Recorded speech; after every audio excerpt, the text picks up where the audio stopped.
This is my daughter for those who doesn't know. Bwana Yesu asifiwe sana. No, wanawake wako. My first ever. She's married. Acha ni kwanza kumwangalia hivi. She's married. Yeah?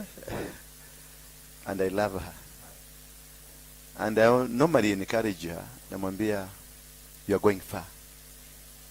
Where I will not go, you will go. Nasikia? Mpigeni makofi. I love this girl. I love this girl. She has brought me from far. She's the one who stopped me from drinking. We used to have a party of about, with big men in the society. Now nikiita mbuzi tulikuwa tunachinja mbuzi 50 to 60. We party from Friday kwangu mpaka Monday ndio tutaachana. You can imagine ni pombe ngapi tulikuwa tunakunywa. Pick up ilikuwa inaleta inapakiwa, zile za kutoka huko kwa Kenya Brewery inapakiwa kwa compound. Na ikilisha wanaambiwa eda. This girl who used to be there ndio tulikuwa tunatuma toreka hiyo. Kumbe this girl used to pray. Huko amejificha akaambia Mungu, this thing must stop. And it stopped. So it doesn't mean how big you are or how small you are. You need to have a command of saying this thing must stop. And it stopped. Can I tell you how it stopped? Nilianza kukunywa pombe. Na kunywa nasikia figo zimeleta shida.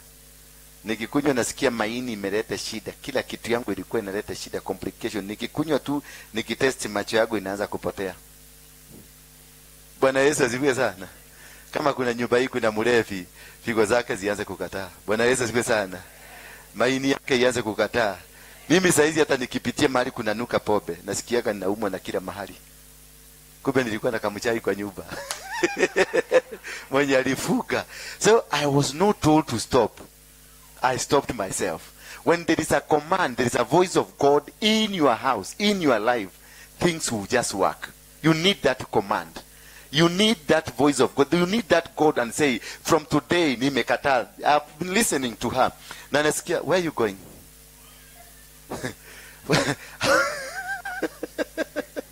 Yeah?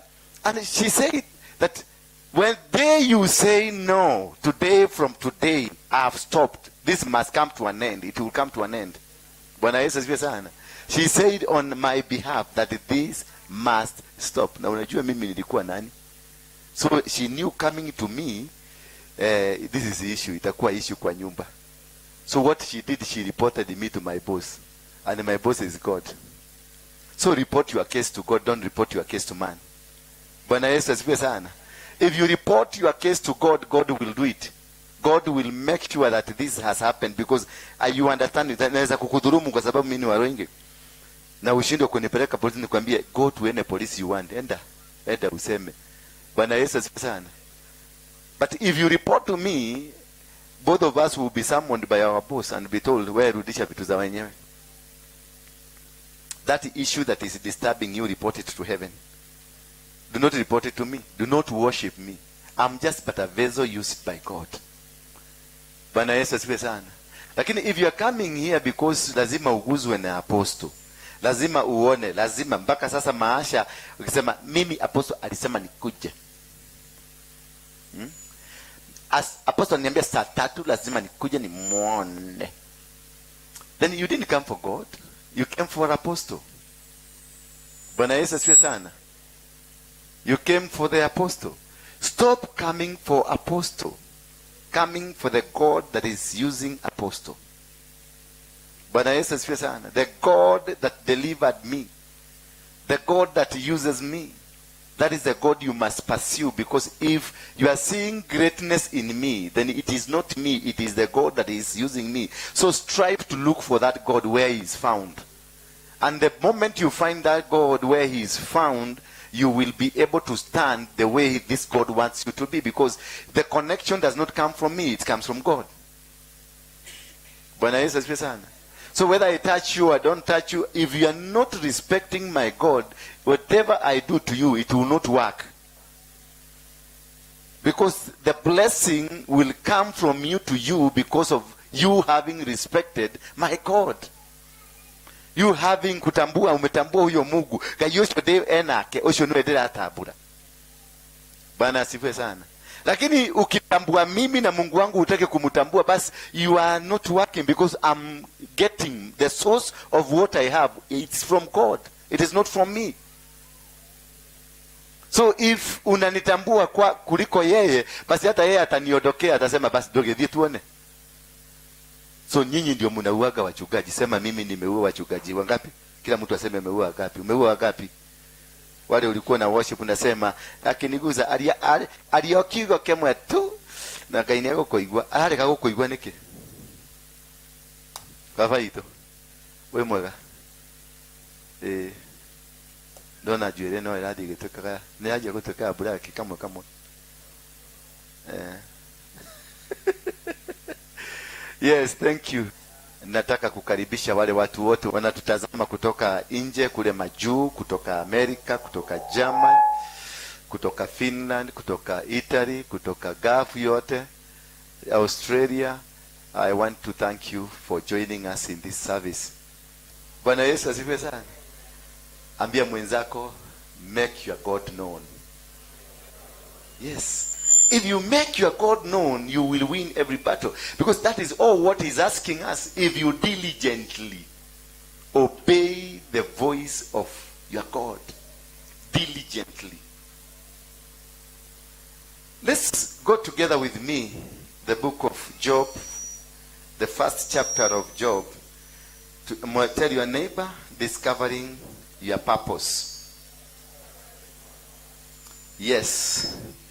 In the book of Job, the first chapter, the verse 1 of Job, the Bible says, there was a man in the land of Uz, whose name was Job, and the man was blameless and upright, one who feared God and turned away from evil. This is a man that feared evil, that turned away from evil, a man who respected God, a man that walked with God, a man that believed that it's only God who can deliver me. It is only God that I have the power from. It is only God that gives me this life. It is only God that has made me to succeed. That was Job, a man that trusted in God, a Job man that believed in God, a man that has a powerful knowledge about God, and there is nothing he did away from God. He turned away from evil. Bwana Yesu asifiwe sana. But this is the man who suffered the most. This is a man that faced huge challenges. This is a man that lost a wife, lost children, lost cows, lost goats in one day. Yet he trusted and believed in this God.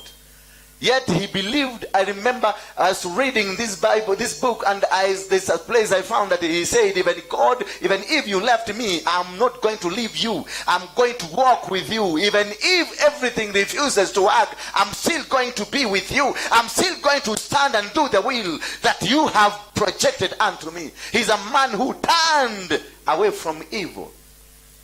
Yet he's a man who faced the worst challenges in the life. He feared God and turned away from evil. There were born to him 7 sons, 3 daughters. He possessed 7,000 sheep, 3,000 camels, 500 yoke of oxen, and 500 female donkeys, and very many servants, so that this man was the greatest of all the people of the East. He feared God and turned away from sin. This man had 5,000 female donkeys. This man had 7 good children. This man was rich, super rich in the East. He was the man that was super rich. Can somebody say super rich? And he feared God and turned away from evil. You don't have anything. The much you have is 10,000 shillings. Lakini kurukaruka, nobody can stop you. Bwana Yesu asifiwe sana. You have refused to obey God. You have refused to follow God. You have refused to sit down and be taught the word of God. You have refused to walk the way God would have wanted to walk. But this is a man who was super rich. You can never be equated with him. You can never be created with him. You can never be said anything compared to him. You have nothing. This man feared God and turned away from sin. Yet he had everything that causes you. And they say he had so many servants. And I can see most of us, we qualify to be his servant. The salary he was paying them, that is where we belong. And this is a man that feared God and respected God. Do you fear God? Do you respect God? You only respect God on Sunday when you're coming to see the apostle. That is when you do nice prayers. That is when you do everything good, so to appease the God of apostle. Hallelujah. Are we really walking the way God would have wanted to walk? How many people have you backed today? How many people have you spoken against today? How many bad thoughts have you said when you are in your car coming, or in the matatu coming to the church? What kind of altercations do you have with that makanga who abused you?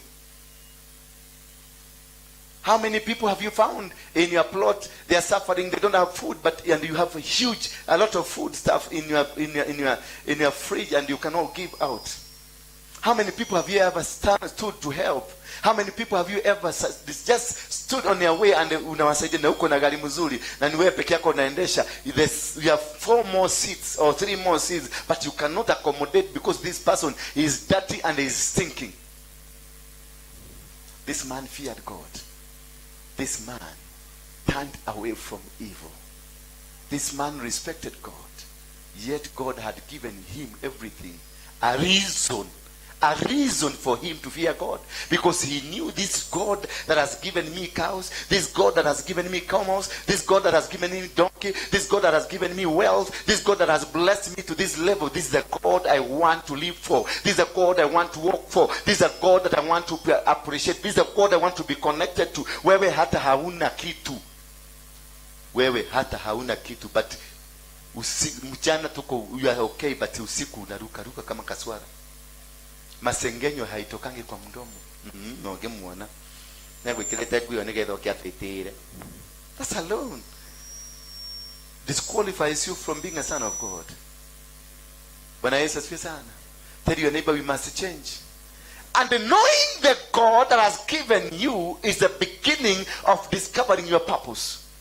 Knowing the God, the purpose in you, knowing this God that gives you the camel, gives you the cow, gives you the business, whatever that you have is given to you by God. That is the beginning of discovering your purpose. Because why he gave you all this, he gave you for a purpose. He gave you camels for a purpose. He gave you a car for a purpose. He gave you a business for a purpose. He gave you children for a purpose. Now I know the purpose of my daughter. She's supposed to preach, so I'm here to stand with her and produce the best of her.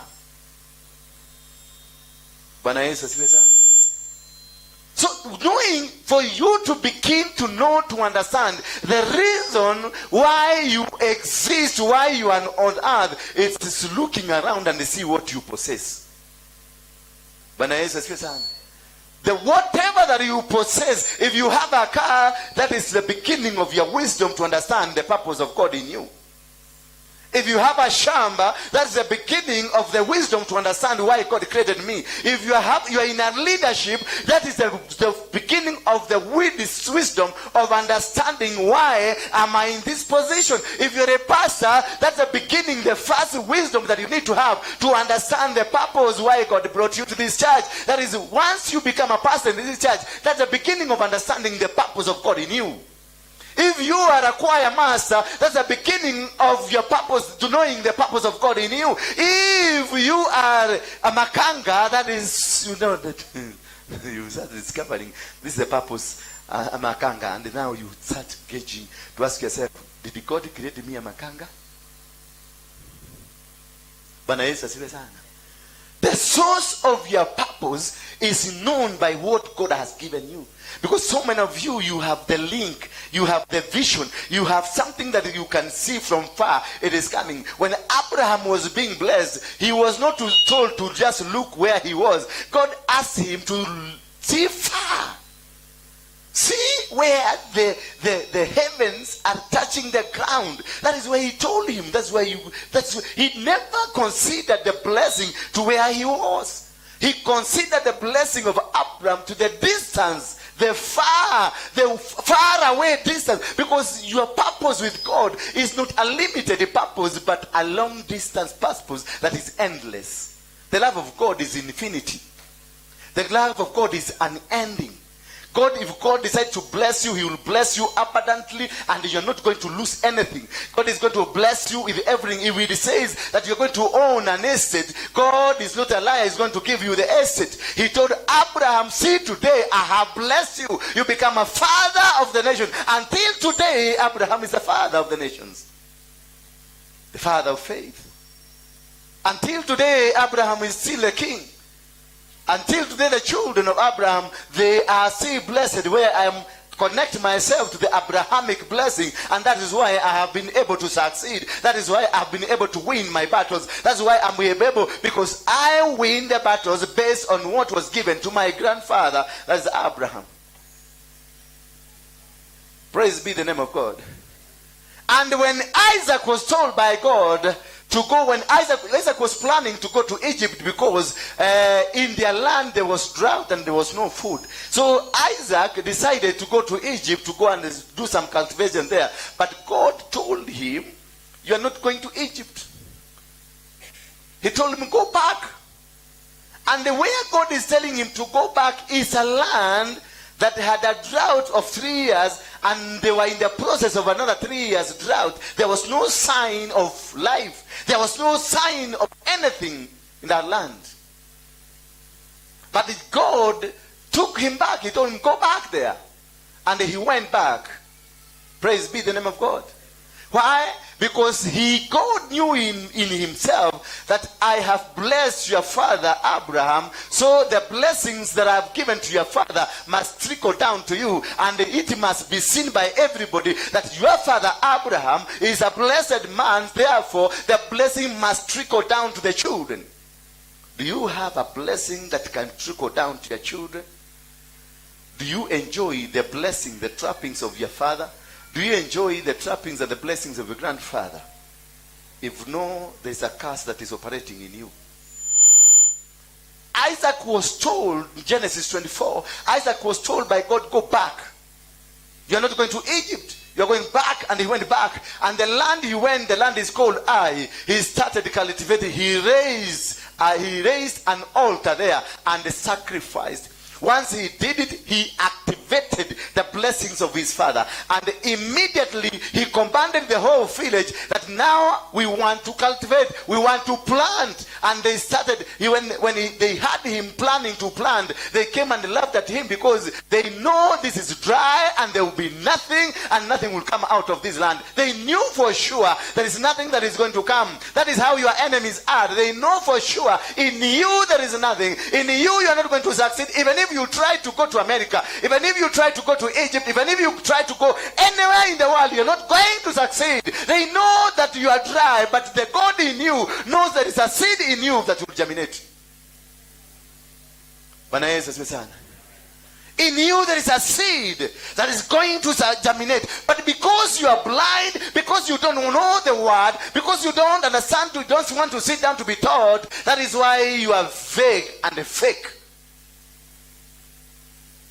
Isaac, because of the blessings of his father, he went back and they started the job, and the people there just laughed at him. And when he started planting, he told them, give me your seed, I want to plant. And they all brought the seed to him.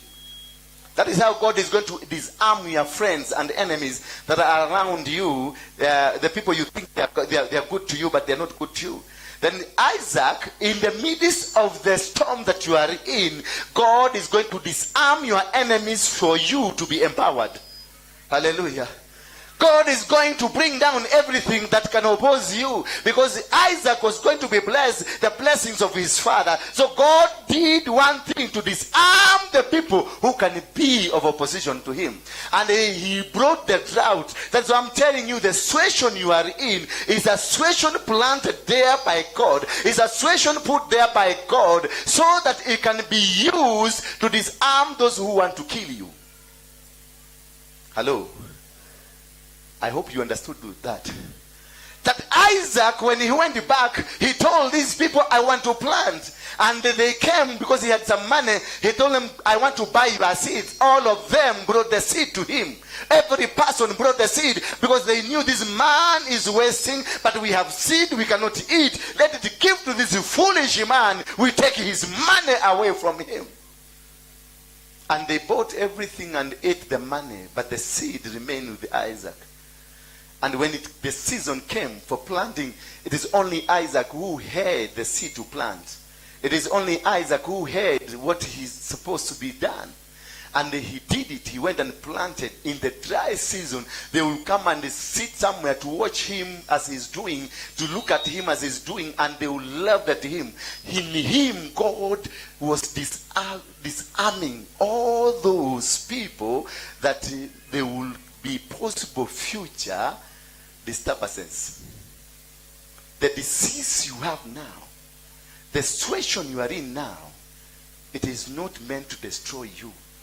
It is meant to disarm your enemies. In every situation you are in, it is a situation you should thank God for. For it is a situation prepared to prepare you for your greatness. And Isaac bought everything, meaning these people were completely disarmed. They will never have a seed to plant. So Isaac became a lone competitor. He will only compete with himself, not with anybody. And when he planted the seed, and that's where God was waiting, and that's where God is waiting you to be. When he planted the seed, the rains came. Only him had seed. Only him had something to do. And they all waited to wait for him because he commanded. Immediately the seed germinated, and he's the only man on that land that had food. Even the government of the day did not have food. So even the king, the president of the nation, came to Isaac and told Isaac, sell this food to my government. But Isaac said, no, it's me who is going to sell.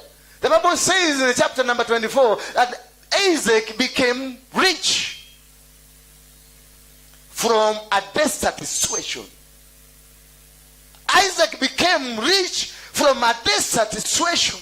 A situation that was dead. A situation that was no life. But out of that situation and the plan he had from God and the faith he had from God produced the man that became rich. The situation you are in is not meant to destroy you. The disease you call a disease, it is in quotes, not a disease. That thing is not permanent. You are being prepared to go where you are supposed to be. You are being prepared to go to your purpose, because that is when Isaac discovered, this is my purpose, feeding nations. Hallelujah. That is when he discovered that I'm the only with the food. Until the king came to kneel before him. The king came and told him, no, you are going. And the king told him, I want to be worshiping your God. Your situation will make people to come and worship your God, because God will prove himself greatness. This God will prove himself to you. This God will make you what many people think you are not going to be. Your God is going to lift you high. Your God is going to turn you and make you a super, away from what many people think you are. Isaac himself had a belief in God. Isaac knew that I am following the footsteps of my grandfather. I'm following the footsteps of being a blessed. I come from a blessed family. We come from a blessed family through courtesy of Jesus Christ. We are not supposed to be counting losses. We are always supposed to be in that situation, knowing that our God and our personal Savior Jesus Christ is going to make us better today and tomorrow. The situation you are in is not permanent but temporary. So we know this identifies you to what we call your process, your purpose. And whatever the trial it is meant to produce the purpose of God in you. And they need for this purpose of God to be revealed to you.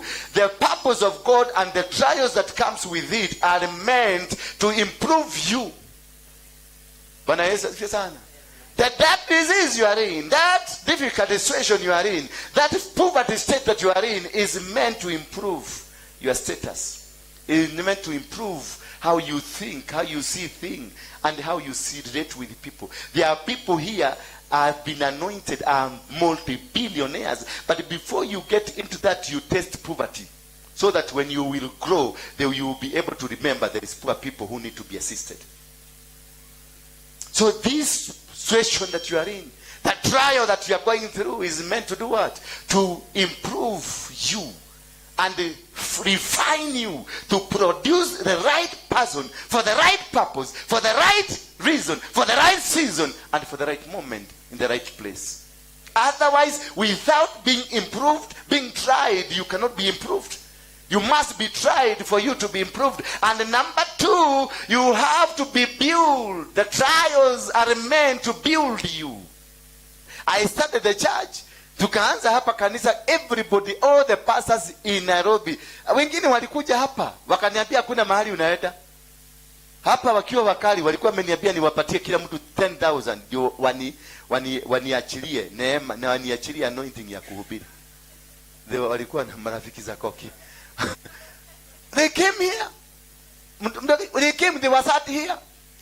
Wengine walikuwa wamejaa hapa, wakaniambia I have to give 10,000 for each.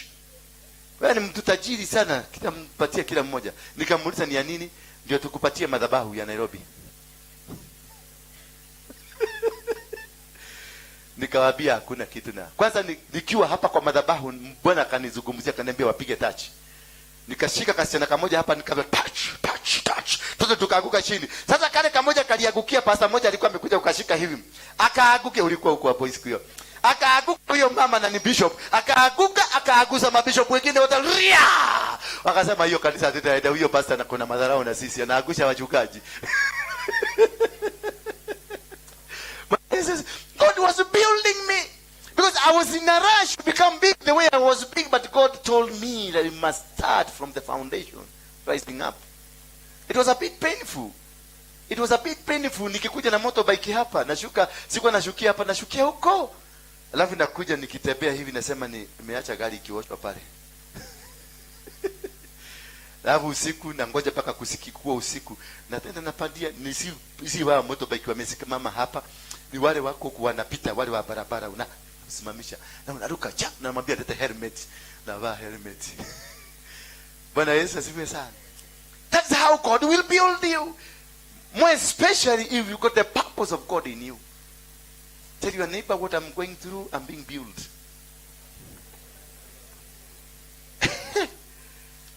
And number three, the trials are meant to produce preparedness in you. They are preparing you for the greater job ahead of you. Bwana Yesu asifiwe sana. You are just being prepared. Just wait for that moment to come. Everything in you is going to change. Everything in you will, when you got saved, you think that you have been deprived because your ego, your maringo and everything will be removed. And all this, when they are being removed, I was telling somebody in the morning that when God wants to use you, he cuts all that is not in you and leaves only that is in you. Bwana Yesu asifiwe sana. Do you know, nani yako na kale kamutu? Wale wanachongaga wale wakampa kale kamutu kamzee kamekaa hivi, ameshika kamuti hivi. That we use kwa nyumba ile tunaweka decoration. Nani yako nayo? Sema tu kweli. Si mbaya, I'm not saying ni mbaya. Tumoshoko ile tumoshoko tule kama Masai, kamechoko kama Masai. Ndio tumkono. Kai. Uko nayo? Kametoshanaje? What's the size of it? Toshana hivi. Na kakoda hivi. Kama chupa ya Coca-Cola. Lakini hako kamuti ndio katengenezwa kamutu kalikato kwenye kikigi kama hiki. It is a tree that was fell. Then kikigi kimetoshana hivi kinono hivi, nikikakatakatwa na pawaso. Alafu hiyo kikigi kikaletwa mkapa hako hapa chini. Ameng'oa hizo zingine zote, atoe hako kamutu kametoshana chupa. The loss kwa hiyo muti is 99% loss to produce a 1% kamutu. When God is dealing with you, that is what is going to happen to you. He will make sure the larger part of 99% that is full of ego, full of lies, full of filthy, full of anything stupid, you name it, until he removes everything. Na wakati atamalizana na wewe, utakuwa hako kamutu kametoshana chupa. Bwana Yesu asifiwe sana. And if God is dealing with you, enda uangalie hako kamseka kuchoga hiyo miti, kuchoga hiyo kamutu, uone venye ameshika miguu hivi na amekalia kajongwa kake, anasogeshaka hiyo kitu hivi na mguu akichoga. Kama God is dealing with you, sit down, because hakuachi until he produces you. Bwana Yesu asifiwe sana. Wacha kuruka. Kama neno imekukamatia kwa Waruinge, kaa huko kwa Waruinge. There is a time utatoka uende. Time yako ikifika ya kutoka itafika. Usiende kuruka kwa wengine ati miracle haijafanyika. God is not a miracle seller. God is not a miracle distributor. God is a word producer and a word giver. And through his word, you are going to be liberated. You know the truth, and the truth will set you free. Kwa hivyo kama umeanza kuchogwa mama kwa sababu unachogwa, kama umeanza kuchogwa, wacha kuruka. Enda pale kwa wale wanatengenezaga ile kirai ya kutengeneza nini? Ile kirai ya kutengeneza ile kirai ya jua kali. Uone hawa jamaa wakiwa na nyundo wanasogesaka na miguu. Baka na alafu ilikuwa imepitishwa kwa moto. Ikachomwa. If God has decided to deal with you, Amboi, sit down. Wacha kuruka. Just wait, because he's building you. He's producing the real you. Bwana Yesu asifiwe sana. Hallelujah. Hallelujah. Hebu fanya hivi, niinulie mikono wako. Are we together? Pokea gari.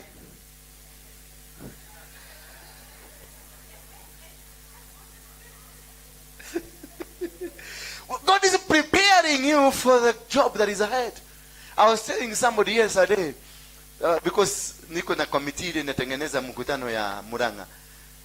Nikaambia we have a lunch somewhere, nikaambia sasa, this is what I want to happen in Muranga. This is the much you are going to spend for the meeting. And they looked, this is your day. Then number 2 came, that we are going to look for Samido or Gatutura or whoever. We must go with them there. Apostle, are you serious? I told them I'm serious. And they looked at me. Jose Gatutura. Watu wa Mugithi. Nikamauliza, ogwa aina ga Mugithi? Sinaendeka kwa ba. Nikamuuliza, kwenu kwa nyumba kuna ba? Aniambia hapana. Ulijulia wapi anaibanga kwa ba? Yeah? Ulijulia wapi anaimbanga kwa ba? Aboy, ulijulia wapi? Siu kama kwenu hakuna ba na hajai kuja kuiba kwenu, how did you know anaibanga kwa ba?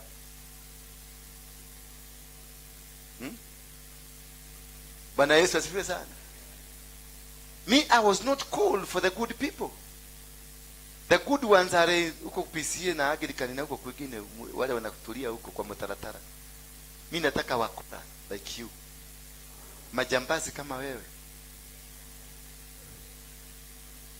Bwana Yesu asifiwe sana. Hapo iwetirwa dwega. No. I'm not called for good people. And I'm following the footsteps of who? My mentor, my Savior, Jesus Christ. He was not called for good people. He was called for those bad, then he brings them in the kingdom. And I called Mujoseka Tutura, and surprisingly, the song that was to release this Sunday somewhere else is a song praises God. Hallelujah. Then I told him this song, because I heard God telling me he has a song that will change this nation. Go get him. It is me who told him to compose the song. And he took herself to his car and akaweka hiyo song. Atairelease. Vacation ndio anafanya shooting. Atairelease Sunday. Ihora Stadium. Mukai kukuja. Tutaachilia tu. And the song is worshiping God, asking God, save the children of Mount Kenya from challenge they are facing. He's kneeling down to pray, to ask God to forgive our children, to let them off this hook of drugs, to let them off this hook of lesbianism and gayism. And I waited to hear the mention Shaitani tusaidie. There was no. The entire song is about God. But one of my organizers committee, I was apostle. This mentality of judging people.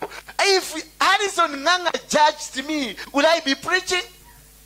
He beat me. His church split into two because of me. And he said, you rather get out of my church. But I am going to get this man into my church. I'm going to train him. I'm going to ordain him. I'm going to start for him a church. That is what they did. This speaker bears the name of Harrison Nganga. The first rent of this house bears the name of Harrison Nganga. He stood with me, and his main bishops in his church split from him and told him, if you allow this man to come to this church, we are not going to be with you. And he told them, go. They all came to apologize to her bishop. They all came to this church, and they contributed to the rent that I paid here. Those who split, those who went, they came back. And they said, indeed, God has shown you. I'm here for everybody. I'm here to save this nation. I'm here to speak to these young people. I know them. They are in drugs, and I know them. They are majambasi, I know them. I can, ni mimi naweza kuingia madhare dani huko dani bila bodyguard, and I'll go and speak to them. That is why I was called. Praise be in the name of God. So I have been prepared, and I was going the process of preparation so that I can bring all these people together, because I must change the way the gospel is being preached in Kenya. It must change. We must embrace those brothers. We must embrace them, those who are drugs. We must embrace them, those who are doing crime. We must embrace everybody and bring them back to Jesus Christ, because that is the purpose of Jesus Christ. That's the reason Jesus came to this. That's why he was killed. That's why he was crucified. He atoned his own blood so that that man outside there can come back to Jesus Christ. Praise being the, and now I'm being prepared. Nimekuwa prepared. And they are continuing to prepare me. And number 4, the reason of the trials you are going through, it is to compose you. Sema, compose me. He's composing you. Once umechongwa, kuna kasande pepa kanapigaga, kale kamuse, kanakoka kamenyoroka, kana sandi pepa kana, to compose and produce the real message. Bwana Yesu asifiwe sana. So sit down and wait for the completion of the trial, for the completion of whatever that is happening into you. Just don't jump from here to another place. Don't jump, usirukaruke. Just do it. Just wait. Compose, be composed. Relax. Hata kama ulianza na anointing kubwa, relax tu, tulia kidogo. Utengeneze, ukue composed. Ukichomoka kule kwa barabara, ukiona watu wakifanya kitu, unajua huyu ni hajakuwa composed, unamuaccommodate, unamtrain. Bwana Yesu asifiwe sana. Ndio naonanga vijana wengi hapa, huyu alikuwa mgaga, huyu mzee, si mnamuonanga kwa picha. Hebu inua mkono juu. Lakini eta kwa pastor yote, umwambie huyu alikuwa mgaga, unasema kai pepo risha rika, huyu mtu simtaki kwa kanisa yangu, amekuja kumaliza kanisa. Hapana. Hata huyo maina eta kote, maina ama koto, I'm going to Muranga because of him. He must get saved. He must get saved. I'm telling you, nilikuwa na msemo mwingine wale ambao nasema okay, huyo ndiye aliroga Kenya. Na sade hiyo lazima yeye ataokoka. Bwana Yesu asifiwe sana. Aliniitiza busi, akaniambia toa busi, nikamwambia lego taburi. Lakini nitampokeza busi hivi akiingia kwa Yesu. Bwana Yesu asifiwe sana. Huyo ndiye alifuka Kenya. That is why you are suffering. Huyo ndiye alifuka kila kitu, and he is so happy. Na akaniambia, hii ndio zile miti nilitumia, hii ndio ile silaha nilitumia. He was so happy he has achieved. But he will profess, atasema Yesu ni Bwana. Bwana Yesu asifiwe sana. Because that is why I have been called for this season. That is why I'm here. We must change how things are being handled. We must change how we worship God. We must change how we approach our God. We must see a greater God. We must not see that small God, that miracle God. Me, I'm not for the miracle God. If you are here for the miracle God, just go away. I don't see miracles here. I'm not in need of your money. I have money.